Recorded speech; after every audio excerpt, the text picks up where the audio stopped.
this is my build number 12. It's a tenor harp ukulele, 19-inch scale on the 4 tenor strings, and then 4 bass strings that I tune differently depending on the key.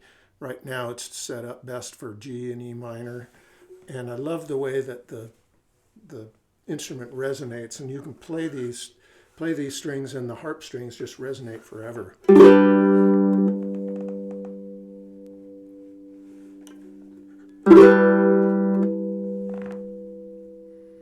Makes it really fun to play. It's all Sitka spruce top. The back and sides are this gorgeous zebra wood, and the bindings and arm bevel are wenge, and so is the neck lamination in the Spanish cedar. And then I've got these Oz-themed inlays that are various woods and gold and black, mother of pearl, recon stone, some silver. It was a lot of fun to make, and I just love the way it sounds.